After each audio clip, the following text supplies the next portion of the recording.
let's just get started. What is going on? You are watching and, of course, listening to Tags Live, aka Talk About Gay Sex, the live edition, where we're here every Wednesday night on the Crowdcast platform. I am your host, Steve V. This is episode 735, alongside Cody Maurice Doggett. How the hell you doing, Cody? Hello, darling. I'm doing wonderful. It's a lovely Wednesday evening. It is. Very much so. We've got a lot to get into. And this week is Valentine's week, and that is what's sparking our conversation. And then on the following Monday is Single Awareness Day. So we thought we would talk all about this. There's something about February that hits differently. I mean, it's cold, Cody. It's dark earlier still. We're getting that fatigue of being inside more than we're outside. We're scrolling more, and whether you're coupled up, single, or somewhere in between, Valentine's Day has a way of feeling like a spotlight. And it's really not just on your relationship status, but it can be on your worth. Let's be honest, for gay men especially, this time of year can amplify everything. So if you're partnered up, maybe there's pressure to perform romantically, pressure to post something cute, Cody, pressure for the sex to be extra meaningful. And if you're single, it can also be quietly different. I mean, why not you? Why are you still alone? Is everyone else pairing up except me?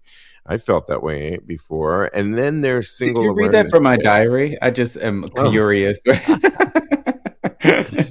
No, but we're happy to publish that. Oh, wow. Then there's Single Awareness Day, which I mentioned before, which sounds empowering until you're in bed at 10:30 p.m. and it's freezing outside and your phone is glowing and you're wondering if you should text your ex or download an app or just go to sleep. Winter amplifies touch hunger. Winter amplifies nostalgia. Winter romanticizes people who were never that good for us in the first place.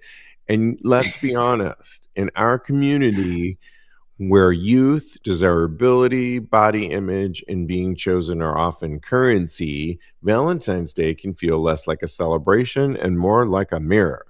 But here's what I've been thinking about, Cody. Okay, tell me. What if this season isn't about being chosen by someone else, but what if it was about choosing consciously? Well, what do I mean by that?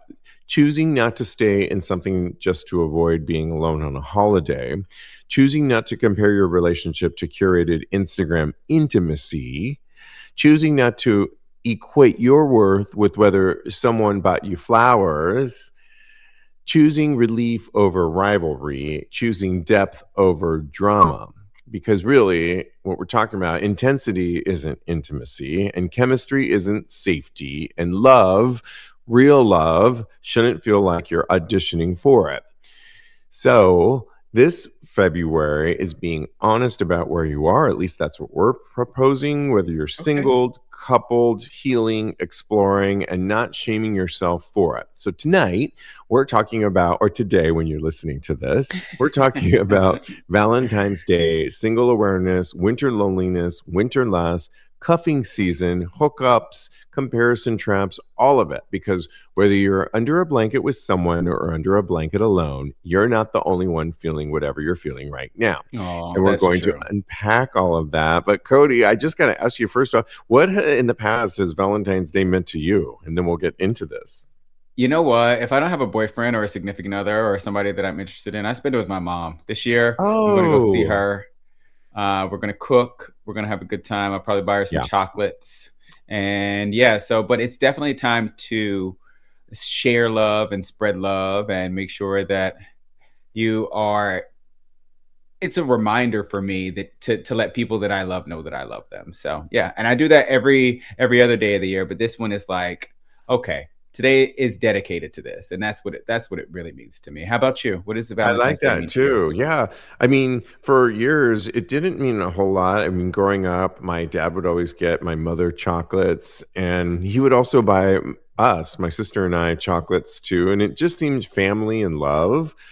And then I don't know that I've really, maybe once I had somebody I was dating and we did something a little romantic, But you married now, honey. but I'm married now, yeah. And our anniversary is a few days later. And I think I mentioned on the last episode, we're going to do a couple things. We're going to go see that movie Pillion that we talked about on episode 734. Très romantique.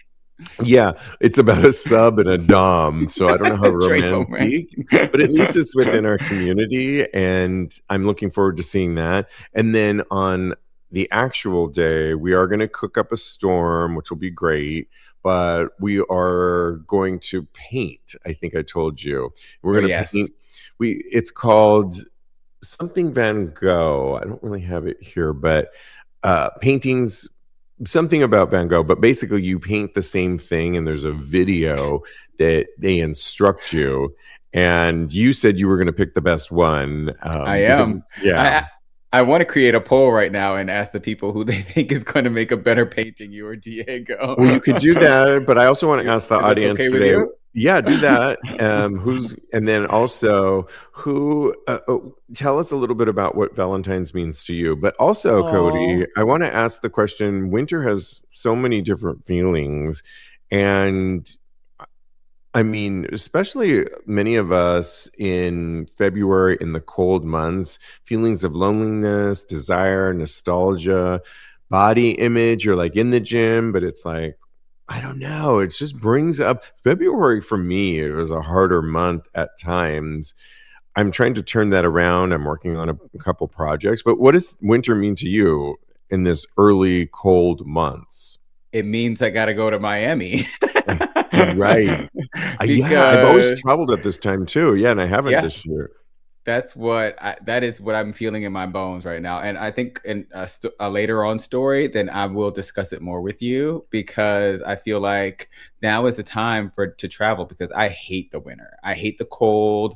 I don't like wearing clothes in the first place. So now I'm forced to wear layers upon layers upon layers of clothes in order for me to feel regular and warm. So I will never love winter. I was considering moving to Canada, and then I realized on where you move, it's freezing in Canada. It's freezing everywhere there. Yeah. So let's go through a couple of questions here and see what we decide on. And live audience, play with us here.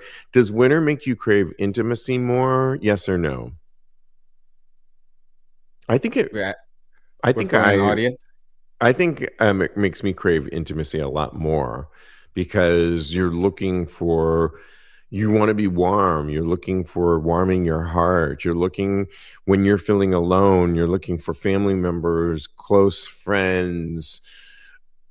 If you're in a relationship, I find myself a lot more, do you love me? And asking that question all the time. And yeah. And so for me, does winter make you crave intimacy more or less, or neither? I feel like I want intimacy all the time. So yeah, I don't think it may make it a little bit more like me want it a little bit more, but I feel like across the board, I am a cuddle junkie. I am a intimacy fiend. I can't get enough. I love kisses. So I like that. Yeah. Okay. Does cold weather make sex hotter or loneliness louder? I think probably loneliness louder. Yeah, loneliness louder is what I'm going to vote for as well. I think that there's nothing hotter than hot, sweaty sex in the summertime. Yeah. It's hard to. Can you imagine meeting somebody in these?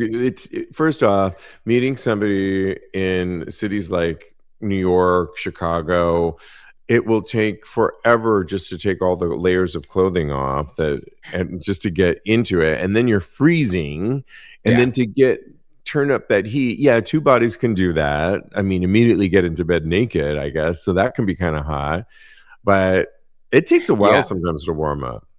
I saw this meme or this video of this guy going over to this woman's house to hook up. And by the time he got out of all his layers and clothes, she was asleep. Yeah. So, and I've had experiences where they didn't fall asleep on me, but I get there in the wintertime, and Yeah. I'm there for a hookup, and my hands are just so cold. I don't want to touch them. You don't want to touch them. Yeah. I'm like, just give me 5 minutes to get my body warm, and then we can warm each other up. How about that? Yeah, exactly. Absolutely. I totally know what you mean. Diego was coming home from work the other day and his feet were so cold. He's like, I can't even get in the shower right now because I need to like warm them up first before then. I was like, okay, I get it. Yeah. And this winter is brutal, y'all. Yeah, this one is the worst one in a very, very long time. I think it's the worst one since I've ever lived here, honestly. Not for me, but it's brutal. But yeah. Yeah. Let's talk about Valentine's Day versus Single Awareness Day. For people that are partnered, gay men, is Valentine's Day romantic or can it be performative? I used to think there was a period in time when I was like, oh, I'm not into Valentine's Day. And I just think it's like a Hallmark card trying to make money. The minute Christmas and New Year's is over with, you're starting to see all of the red hearts and flowers, and I just thought it was performative. But now I'm kind of into it right now, and across the street from me is a pop-up Valentine's Day museum. We're doing this, you can do interesting things without just the normal flower things, which I think is kind of cool, and find what works for you. Do you think it's romantic or performative, Cody? Well, you just brought up a very good point, I feel like, because you mentioned Christmas and New Year's, and those could be performative holidays as well if you don't do it with the correct intention. So I think that anything, including Thanksgiving, including St. Patrick's Day, all of that can be performative. So you have to have the right intention behind it. You're right. Holidays in general just bring up they're also commercial. Side. Yeah. Right. So if you buy into that, if you subscribe to that, then of course it's going to be performative. But if you have the correct intention behind it, again, I mentioned for me it was to make sure that I let the people that I know. It's like a reminder for me to let the people that I know that I love know that I love them. Did I say that correct? I don't know, but you get what I'm trying to say. Yeah, I do. So I think that as long as you go in with the intention of just spreading love, which I do all the time, then it'll all work out, and then the romance will be there.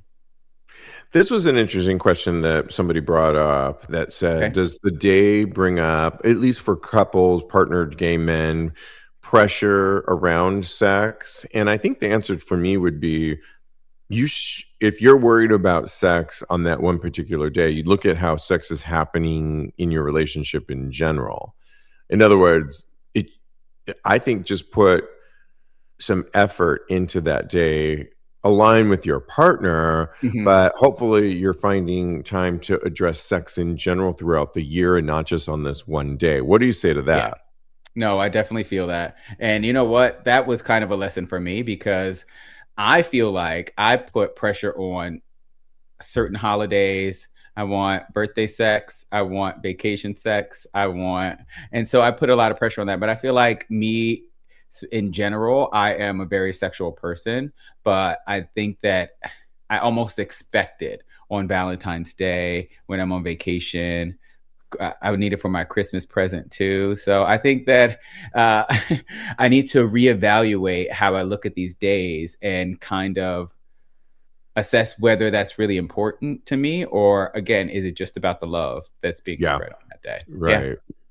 Okay. Now, Single Awareness Day is coming up on the Monday following. So Saturday is. I want to be aware of that, though. Does anybody want to be aware of that? Single Awareness Day? I think it's like, some people. One question is, do you feel like it's empowering? I think if you're single, you do it on Valentine's Day. I always thought this was a weird one. I thought, why not just celebrate with your friends on that day if you can, especially on a Saturday? But here's the thing. For example, we're going to cook for ourselves on that day. Have you ever tried to go out on... Have you ever tried to go out on Valentine's Day? Prices are gouged up. Crazy. Good luck getting a reservation if you haven't made it weeks and weeks in advance. Service is probably on the decrease. And Excuse you're not me? going to, Not where I work. I mean, not where you work, but I don't know. It's just, I don't want us to be sitting across from another couple and looking across. It's like, ugh. And everybody in there is probably thinking, like, oh, this holiday is just. Yeah. I'm happy that we've got filet mignon on the menu. Some Ooh. form of luxurious mashed potatoes. I'll do a winter salad. We're going to do it right with some good wine, and I'm excited about it. Plus, we're painting too. So there's going to be a lot going on. I'm excited about that. But I'm wondering, for single men, are hookups busier that week? Because there's that question that, have you ever scheduled a hookup on Valentine's Day? I feel like that would be bad. You think so? I just I think felt it's like, hot. well, you wouldn't want to go on a date. I've thought about this before when I was dating somebody, and I thought, it's too new. We can't go out on Valentine's Day. It would be mean too much, and they're going to get the wrong idea. Yeah, I don't think that way. I tried to schedule a date for Valentine's Day, but I don't know. I don't think it's going to work out. Mainly because I work that day, so I'm going to get out pretty late. But I think that I since I can't go on a date, I definitely want to have a hookup that day. Oh, okay. I like that. Yeah, I don't think it's a thing. I think it's what you make of it. I think that as long as Hookup, both yeah. parties I are think on the hookup, same yes. page. Date, maybe not, Date, right? really? You don't think so? The person that I was trying Mm-mm. to go on a date with, I told them, I was like, I'm not looking for a relationship. I just want to date. So can we go out and have a date maybe on Valentine's Day? But I don't know. You don't think Yeah, I so? wouldn't go on a Look, date with I think somebody. that everybody, as long as everybody's on the same page and we're all adults and we're all keeping that mindset that we're not making more of this than it actually is, I think it could be fine. But Okay, maybe I want to hear from you guys. What do you you're think? like, we'll see how that turns Would you out. go on a date with somebody on Valentine's Day? That's another question. That's a really good one, I think. Oh, Yes yes. Let me put or that in a poll no? right now. Yeah, I'll we've leave got the a lot. shady poll question for later. All right, so I mean, we all know that this particular time, cuffing season, do we romanticize our exes during this time in the winter? Cody, do you romanticize any of your exes? Wait, I'm typing right now. Okay, yeah. No, Uh, I'm just joking. I'm just joking. Um, uh, yeah, I think I romanticize my ex all the time. So I think I'm not in the right mindset to. I feel like I do it all the time, even though I know that there are things about our relationship that were less than optimal. I feel like there were issues all around the board, but um, I still really am. I think of him highly. I think of that relationship very highly, and I romanticize it all the time. Am I doing it more now? Maybe. I think I might be doing it more a little bit now because, again, this day brings up a lot of romantic feelings. It makes yeah. you want to be with the person that you care about, and yeah. So that's why I feel like I romanticize that relationship. What about you? You're not thinking about exes right now, are you? No, not at all. I mean, I hope I'm not. No, I'm definitely not. No, I'm just focusing on my marriage now and Yeah. and all of that stuff that comes with that and living together. It's the first year living together. And so we've got a lot on our plate and we Yeah. take it day by day. And that's kind of where we're at with that. Okay, so I was reading an article that was talking about the gay comparison trap, and it said Valentine's Day can amplify things like body image insecurity, couple envy, why am I still single, fear of aging alone. And that got me thinking a little bit about when I've seen, when I was getting married, we did put some pictures out there of our wedding day, and I still love putting that. But you see all these couples getting married, and everyone wants to outdo each other on how they got married, or they're having a kid. And I don't know that I compared myself at all to that, but have you ever looked at couples on the internet and compared yourself to them? Yes, definitely, especially when I was younger. I feel like I was very love romantic relationship. Not starved, but I was very gung-ho about that back in the Yeah. day. I do it less now because I've experienced like a very intense connection. And so I'm not satisfied as far as that's concerned, because I think I will definitely want a romantic relationship soon in the future. But I do think that I am kind of done comparing my romantic relationships to a lot of other people's relationships, because I feel like that was a big part of the downfall of my previous relationship. So I think that for me, I will not be like, it's cute and I'm happy for them, but am I going to try and emulate their relationship? No, everybody's relationships are different. You can give me advice from your perspective about your relationship and what you think that my relationship should be. But at the end of the day, we are two completely different people dealing with two completely different people, and our relationship is going to be like no other. So you can't really compare yourself. You just have to feel what's right and what's safe as far as you're concerned. I don't think I would compare mine at all. I don't spend a lot of time on the, social media that much to be comparing. And I think I listened to Michelle Obama, who in her book talks so much about when she was when Barack was, the president, and how the marriage took a toll. And she talks about marriage in general in that book. She does so oftentimes on her podcast too. And it's not easy, and it's work, and you have to work on these things. And so even when things do seem perfect, if you will, I'm using air quotes, it's work. I mean, any relationship is, marriage is, living together is. And so all of that, I think, I'm happy to see images of couples, but then I talk to other couples and they have their own things that they go through. And if you're close to people, they will share those things that, which is good, because then you're not alone. And hopefully it always outweighs the times that it is a little bit more tough. But and like, I'm not saying that we don't have shared experience as far as relationships are concerned, because on some level we're all human, and we're all going to have relationships that kind of mirror each other in certain situations. But now what I'm trying to say is, like, you can only speak for yourself, and you can only do what's good for your relationship and your dynamic. And you can listen to other people and hear what they did in certain instances. But at the end of the day, you have to decide for yourself. And that's all I'm trying to say. Yeah, absolutely. Doug, watching us live, says, no, I have never romanticized about an ex. They are an ex for a reason. And I think that is such words of wisdom because I have in the past, and then I snap myself out of it because I was like, why am I going down a path when this person, there was a reason, a season, a time for healing, that this person was not right for me, and I'm not going backwards. And I do like that advice. Doug,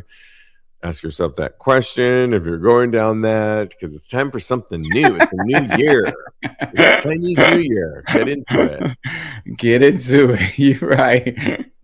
Yes. All right. Well, here's, if we were to close on this, because we got a lot of hot topics to get into that I really want to get into. Man, that went by fast. I know. Valentine's Day is about love, but not just romantic love. Love of friendship, community, sexual expression, autonomy, love of the body you're in right now. Maybe the real flex this season isn't being coupled, it's actually being conscious. So I think those are things that we can think about and move forward with this. But yeah, I'm excited for it. And it came up more this year for me personally, because I think I'm married. And then also because it's this February and January have just been so brutally cold, and we've just been so insulated and going out less and more reflective. So yeah, but keep those questions going. Our poll is live. We've got some poll questions right before we move on. Yeah, our poll is live. The live poll that we have right now is, would you go on a date with someone on Valentine's Day? And the two options are, yes, it's just another day, and no, it would be too intense or awkward. So we're at 50-50 now, but one of those votes is mine. So Okay, we'll There we keep this are. going on our tags Patreon community all week, all of them. Go to patreon.com/tags podcast. They will be there for you to vote all week and discuss how you are looking forward to or not, or what it means on Valentine's Day, and throw in Single Awareness Day as well. If tonight's conversation is stirring something in you, whether that's loneliness, desire, comparison, or just a deeper craving for connection, I want to remind you, you don't have to navigate that alone. Connect and Confidence was created for moments exactly like this, to help you build confidence from the inside out, to align with relationships that feel safe and expansive, not performative, and to feel chosen because you chose yourself first. Inside the app, you'll find guided audio sessions, daily mini coaching, and tools designed to help you shift the narrative you're living in. Nobody does selling better than Shopify. Shopify is the home of the #1 checkout on the planet. And the not-so-secret secret, with Shop Pay that boosts conversions up to 50%, meaning way less carts go abandoned and way more sales going through. So if you're into growing your business, your commerce platform better be ready to sell wherever your customers are scrolling or strolling. On the web, in your store, in their feed, and everywhere in between. Businesses that sell more, sell on Shopify. Upgrade your business and get the same checkout that Skims uses. Sign up for your $1 per month trial period for 3 months at shopify.com/Westwood1, all lowercase. Go to shopify.com/Westwood1 to upgrade your selling today. Shopify.com/Westwood1. Especially during seasons that feel heavy, because confidence isn't about having someone next to you on Valentine's Day. It's about knowing your value on February 15th and every day after. You can learn more by going to studio.com/SteveV/connect and get 20% off now through February 17th. That's studio.com/SteveV/connect. Well, come on now, New York, because the Stonewall National Monument was threatened when they threatened to, because, it's a federal institution, Cody. Yep. And they can do whatever they want. And they basically removed the pride flag, and essentially saying that years before, or in this current administration, that the one and only flag that any federal building can put up is the American flag. Any other flag doesn't comply with it.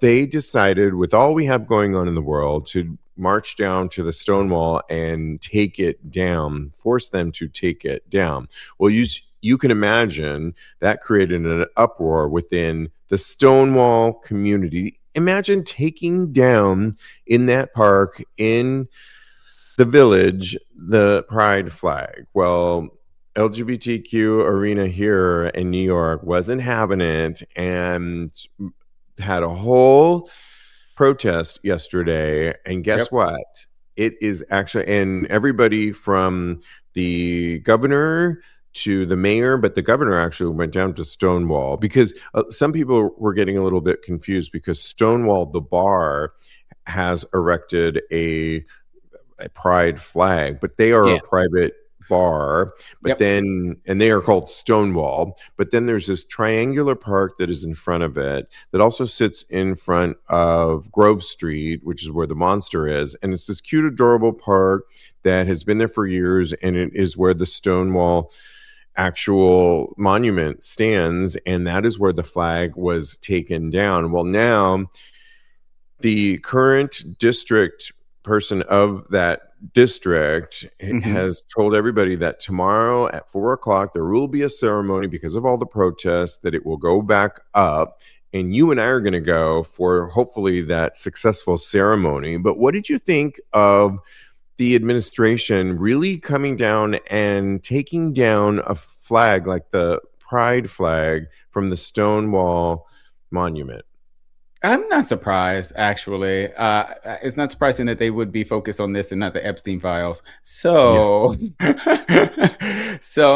I feel like, look, when they took down the all the references to trans people at that monument, and I knew that a lot more was going to come, and I feel like this is only the tip of the iceberg. They're going to try and do things to make sure that we feel like we are not welcome here, like we are not valued, or we are not, Americans or equal to them. And that's just not true.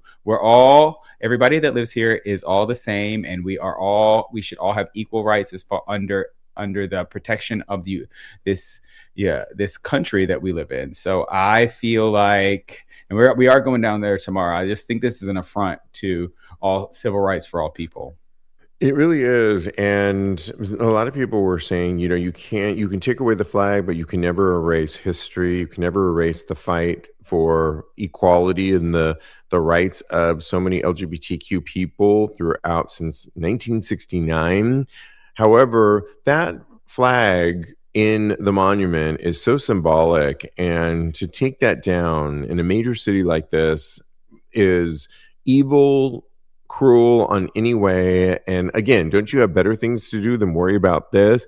They're doing things on purpose, but there is a fight happening, and we are not going to let it happen. We will be there tomorrow to make sure it gets erected up, no matter what we have to do. And so, I'm happy to be a part of.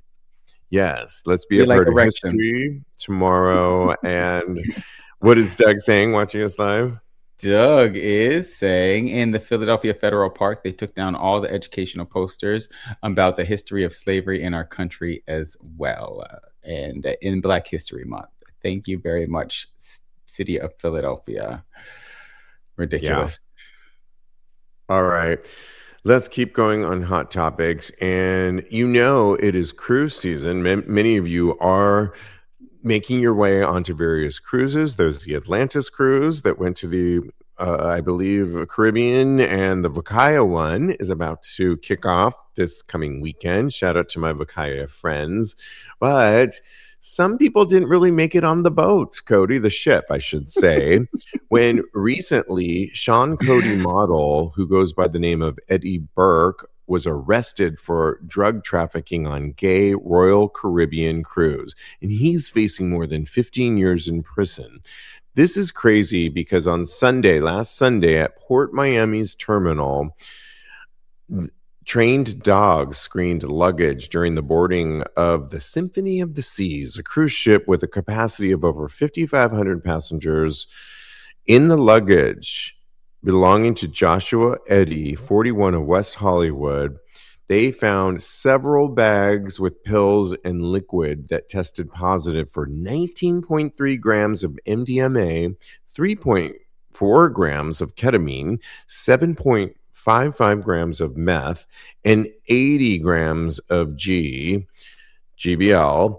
Court records show Eddie appeared in bond court on Monday, and he faced 4 charges: trafficking, MDMA, and 3 counts of possession of a controlled substance. His bond was set at $7,000. He could face real-time jail. The thing is, Cody, it wasn't just him. He's a lawyer in Los Angeles. Am I right on that, Cody? Let me double check. Yeah, he's a lawyer, but he didn't really give up his lawyering, if you will. He just went into OnlyFans modeling, and that's fine. That's his choice. But as a lawyer, all of this amount of drugs, and we've seen this before on these cruises before, where I've gone on cruises before, where the minute you get to the terminal for the ship, they have those dogs out, especially for gay cruises or LGBT cruises, and they're looking for this. So how could you be so dumb and not think? I mean, on one level, right? Yeah. But others were also taken in too, and they released all of their photos. I won't read all of their names because there's too many that also got caught. But you follow this guy. I do. Burke. And apparently he's out on bail because he is He paid the right. He's posting on Instagram with his dog, trying to look all domesticated and a homie, and because he's talking about how the dog saved his life and he saved the dog's life. And I mean, the biggest thing that I have against this is that he's like selling meth too. That's very harmful to our community. Not that these other drugs selling it. We're not trafficking it, but he was trafficking it. Yeah. Or allegedly he was trafficking, I should say. All of this is alleged because this all still being litigated. So yeah, I don't want Eddie Burke. He's a lawyer. He could come for us very quickly. Right? So I think that if this turns out to be true, then I think that the meth part is really, really bad. The other drugs are, I get that is very harmful as well, but the meth is really, really the tipping point for me as far as... For those watching live, and I can post this on our Tags Patreon, I'll just post because you'll see him and their mug shots too. Can you imagine? I mean, I can't imagine, because I do remember, though, going with a friend on one of these cruises before and seeing them take people away. So imagine, Cody, these guys were thinking that they were going to go for a week debauchery of fun, getting out of the cold and having so much fun. And then they are arrested. So not only did they lose this whole trip, all that money down the drain, now they have a mug shot.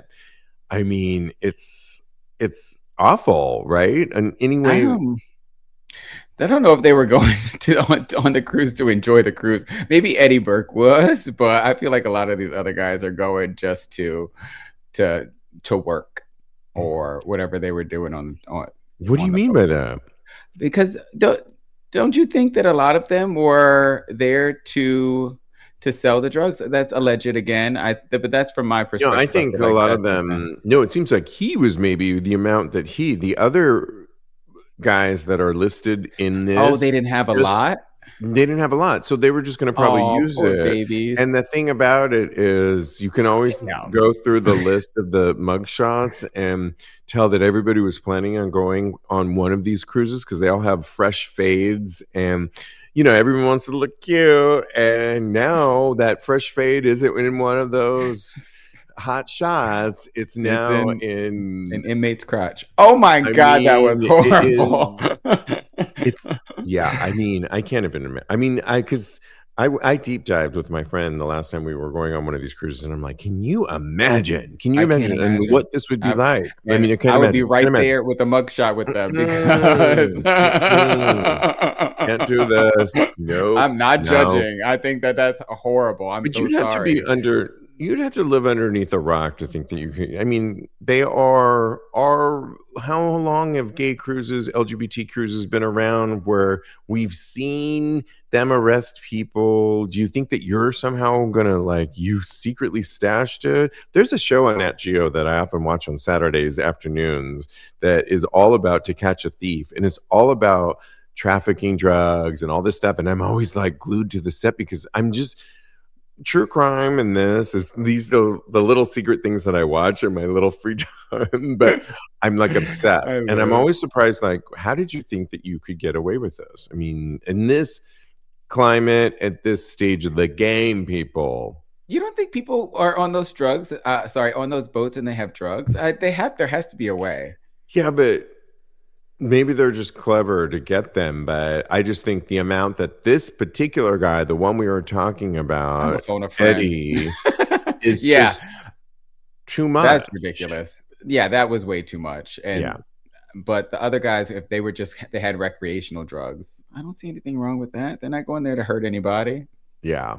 Oh, there was a story we were going to do that, but we can do it next time. Let's move on. All right. Florida, we talked about this on our last episode, where Florida was going to cut funding for 16,000 people living with HIV and their medication. Well, there's a follow-up, and it's good news for now, where Florida has reversed funding cuts for HIV medication, but only until it can go through the formal rule-making process. The Florida Department of Health is reversing its funding cuts to a program that would provide HIV medication for low-income individuals, but only until they can do it legally. And the department published a notice Tuesday backtracking its decision to cut the AIDS drug assistance program after supposedly failing to find $120 million in state budget to cover it. There's money. Instead, the state will attempt to go through the formal rule-making process in order to make the cuts after a lawsuit from the AIDS Healthcare Foundation accused officials of violating the law. So, Cody, they still want to do it. It's on pause. They will not cut it immediately. But how lascivious is this? And of course, sorry, Florida, it's Florida. It's so sad that we have to say that. Like we have to preface it with it's Florida. Like that's supposed to make a difference. Yeah, but it does. It adds context to it, and this is horrible. I think that I'm glad that it's postponed for right now. I hope that they do not find a way to push it through. But yeah, it's Florida. There it is. There's final answer. That's the final answer. Yes, exactly. Okay, we've got to move on. There's so much to get into. I think the next one was our story that you really were into and you wanted to talk about. That's why my Florida answer was so quick. Okay, yeah. It was the one that just refresh my memory on the one you wanted. Betrayal of the boyfriend. I can't seem to find it here. Do you want me to send it to you? Or because you do it so much better than me. Yes. This story from Boyfriend to Betrayal tells the story. I will post this on our Tags Patreon community. One gay relationship became a nightmare. This is crazy when a long-standing queer couple, they had been together for over 20 years. And I'm talking about here in New York, I'm talking about Patrick Moran and his long-standing 20-year boyfriend relationship who goes by the name of Nicholas Kios. They met and started dating in 2005. And The Independent reports that the couple, a conservative and preservation expert, Patrick Moran, originally from Ireland, that's key, met his boyfriend, Nicholas Kios, in 2005. Well, their relationship lasted nearly 2 decades, long enough to build a shared life that included holidays and with family, weddings, a beloved dogs, multiple homes in Texas and New York. Well, Moran, the Irishman, wasn't just emotionally invested, he was financially invested. And according to court filings, he was the primary breadwinner, earning over $300,000 a year and funding much of their shared lifestyle. Because Moran was undocumented, properties were titled in Kios's name, a decision that at the time appeared rooted in trust, not fear. And keep in mind, they never got married, right? They were just boyfriends. That trust would later become the fault line. The turning point came during a long, expensive renovation of a Tribeca triplex. Oh, it sounds so rich people's problems, Cody.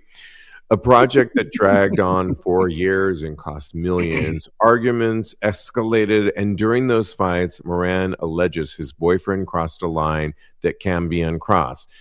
Kios called him a fucking immigrant and threatened to report him to ICE. And he did, and apparently gave the authorities, when Moran was home alone to their place, the code to get in and let him in. Also claimed that Moran was selling things like meth, which Moran vehemently denies and says has no bias. That doesn't even seem right, though, to me. Yeah. If Moran has all the money, why is he all of a sudden selling meth? That just doesn't. Yeah. And sadly, on October 31st of last year, 8 armed ICE officers entered the Tribeca apartment and took him in, and Moran had to go through several detention centers across the country, ultimately was deported to he got a plane ticket from his parents because he didn't have access to his funds.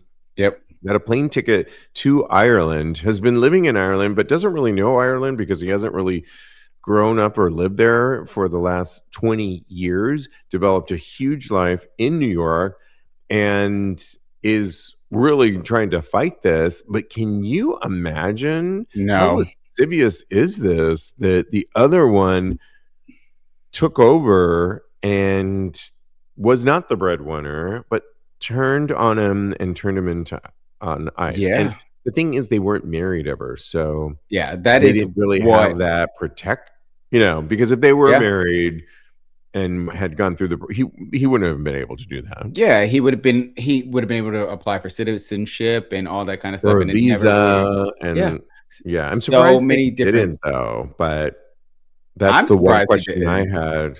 Yeah, this is just why not? Why wouldn't they? Yeah, I'm surprised they didn't. Me too, but I feel like he felt so safe, and I feel like for me this is like a cautionary tale, but I don't know. I am just a trusting person, so I feel like I would be in the Moran situation. I feel like I would be in the same as him. I would be trusting that my partner, who I love and I've spent 20 years with, who knows what was going through his mind the entire time. Unless you put things in paper or marriage or something that's harder to get out of, that's the part that I don't, That makes me very sad for Valentine's Day. I don't want that kind of. I know it's not a really good Valentine's story at all, but it's watch your back out there, guys. Get all this in writing. Get your paper and all your everything aligned, because this can happen. It can happen to anybody, and I feel like how does that other one live with himself? We're gonna. I don't know. Yeah, we should go find him and interview him on the street. Yeah, this story is wild. I was in my bed, like gasping, what were you thinking about? What in the world? So I just could not believe it. It was just such a wild story, and it really made me feel like there was no love in the world, and I just don't understand. I know that's not true. There is, Cody. I know. I feel like the reason that I know that there is because there are people out there like me and you, and I know my heart, and I know that I am a certified lover boy, even though we don't fuck with James Hart. You got to read his comment. Oh, James Hart. I don't know. James says it's a little he out let of a context, strange man if you want to explain in his place. He said he let a strange man stay in his place this last weekend, and I advise against it, because that strange man no, the strange man is me. James is a very lovely person, and I was going through a little something, so he offered me a place to stay, and we had a great time so I enjoyed. And see, that goes to show you there are kind people out there in the world. So this story is not all people. So thank you, James, for reminding me and for letting me stay at your place. Okay, let's move on before we get into advice here, because there was a recent content creator that, let me get his name. If you could find his name really quickly. Gosh, he goes by Your Gay Big Bro. And he went on a total TikTok talking about solo travel. And this is a really good time when a lot of us are thinking about travel. Where are we going to go this year? Let's get out of this cold. And his whole thing was that his least favorite spots to solo travel might surprise you. So he posted a bunch of spots that he thought he was going to have this great time, but he warns, at least in his mind, why it wasn't such a good spot. Places in Italy, like Positano, I believe he went to. Mm-hmm. He thought he was going to have this whole eat, pray, love moment, a la, what's her name in that eat, pray, Julia Roberts. Julia Roberts. And this man's name is Chase Finn. Chase Finn, but I read his TikTok name, but Chase Finn. Okay, got it. You're AKA your gay big bro on TikTok, but Chase Finn, correct. And then he went on to say that he went to Cabo San Lucas in Mexico and said that it was mostly families. And that wasn't a really good experience for him. And then he went on to say that he went to Australia, Sydney in particular. And he says, I know you guys are going to come for me, but the times that I visited Sydney, there was very little bar culture, very little nightlife. And I just found it very hard to connect with other people in the community. So, interesting. I mean, it's a cautionary note. And I think everybody gets to say their experience on where they want to go and share their experiences. I already know places like Cabo would not be a place that I would go to by myself, but you should really, at this point in the game, there's so much you could just research and find out, talk to people and find out where would be good. I think some of these places could be really good, but you have to really be somebody that wants to go out there and connect with people. If you're looking for a gay vacation to meet other guys, there's all sorts of places around the globe that you could go to. I think he picked some of those places that aren't that way. And if you were looking for a more solitary, maybe you were going to do some writing, reading, but you still wanted to connect with people, there are places like that too. I find it strange that he posted this because there's just too much research out there. I don't think we need to know this. And then lastly, before you come in, I just wanted to shout out that it's the 50-year anniversary of the Island House in Key West. Which 50 years, I've been there three times. And it's been so long, but 50 years of a gay, iconic gay house where you can just be clothing optional. You can eat there. You don't even have to leave the property. That is a place to put on your radar. And congratulations to Island House for 50 years of giving us a vacation that is going to be nothing other than gay. What do you say to this TikToker and 50 years? Well, you know what? I feel like you can make any place a good vacation as far as a single person is concerned. But I mean, there are places that are better than others. So I see what he's saying. I'm really shocked by Sydney. I want to go there and prove him wrong now because you would have a fabulous time. I would have a fabulous time. I was actually talking to somebody today about going to Sydney, Australia and visiting. But as far as Island House is concerned, I think we should go. That's what I was talking about earlier when it's too cold here right now. We should try and head down to Florida. And they're celebrating 50 years. Maybe we can do a little collab. We can call them and see if we can do a podcast from there or something like that. Maybe you could perform from your new EP. Yes, I'm down. Let us know. That's another thing that we can discuss on the back channel, on our Tags Patreon community. Go to patreon.com/Tags podcast. Where would you say not to go if you're trying to really connect with people, and what's some of your favorite spots?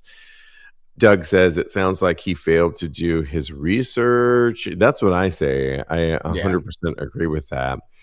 All right. Well, it is Valentine's Day weekend, and somebody on a Reddit thread wrote, "Is flowers on a first date weird?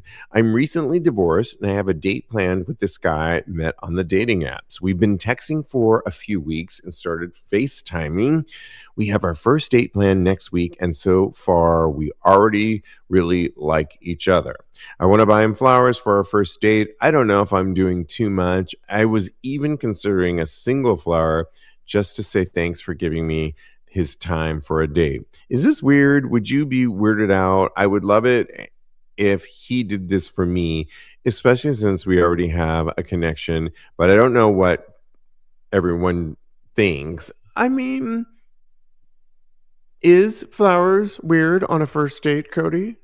No, go be yourself, because at the end of the day, you're going to have to end up being yourself with this person. So eventually it's going to come out how romantic and weird you are. So do what you would like to do.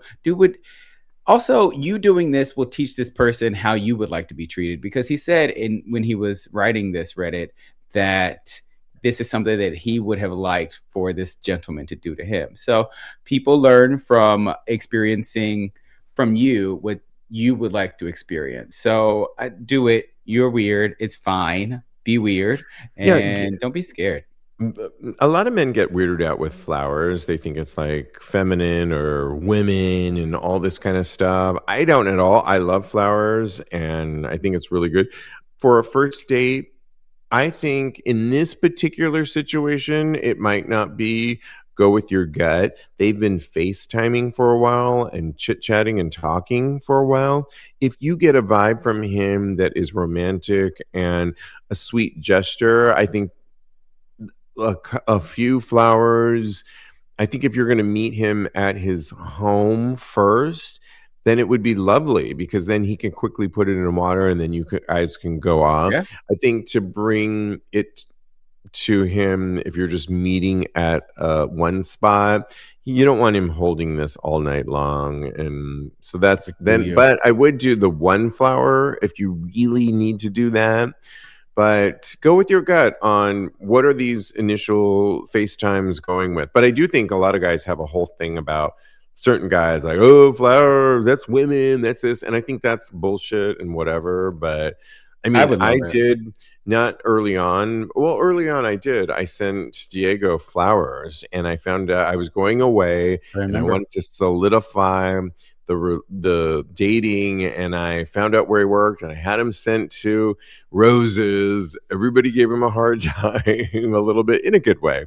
And I think it was a nice gesture. Diego is not into really flowers that much, but he does buy me flowers occasionally. Aww, and I love it. I'm into flowers. I don't think it's like this feminine weird thing. I just love flowers.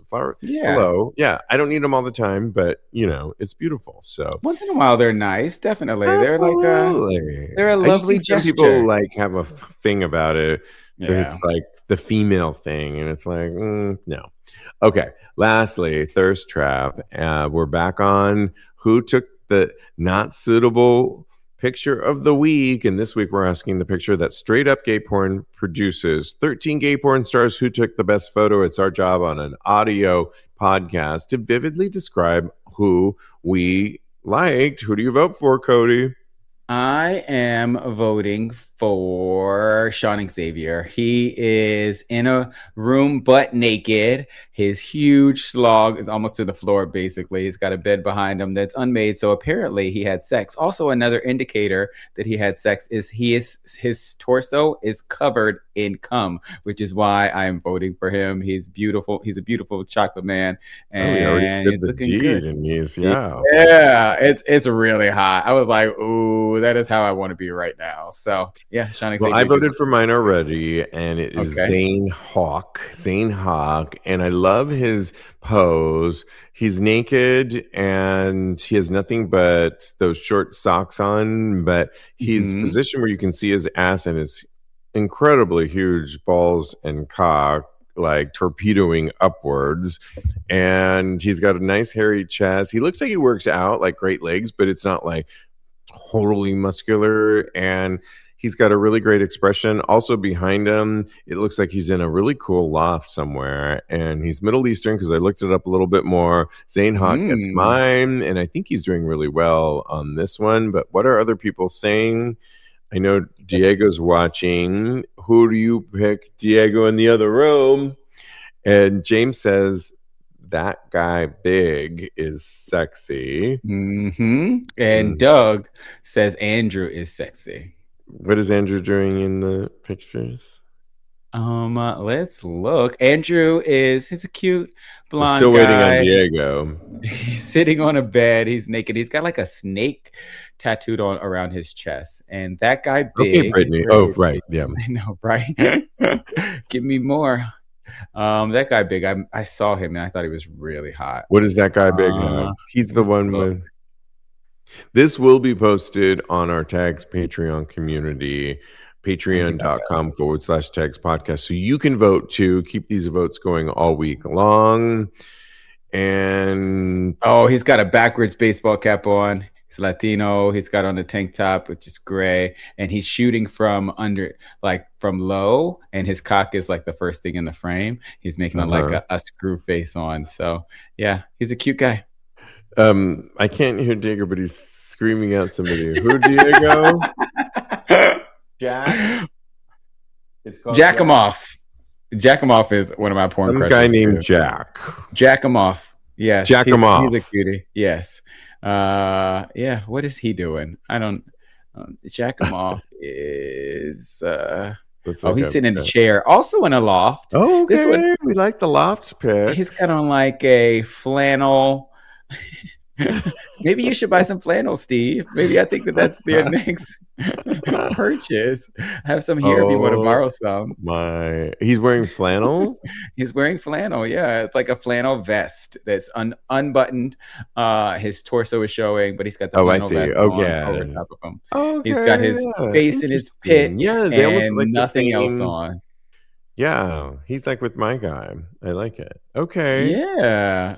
Oh my goodness, we could do this all night long. Thank you, live virtual audience. You can always follow my co-host Cody on Blue Sky and on Instagram at Mr. Maurice. Don't forget to get his EP, Thing of Beauty, out wherever you get your music. Follow me on the gram. I am _Steve B. And in the meantime, continue having hot gay sex. Thanks, everyone.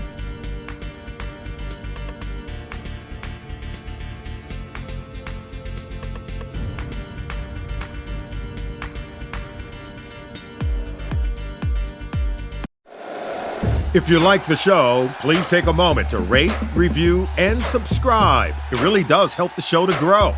Thank you for listening.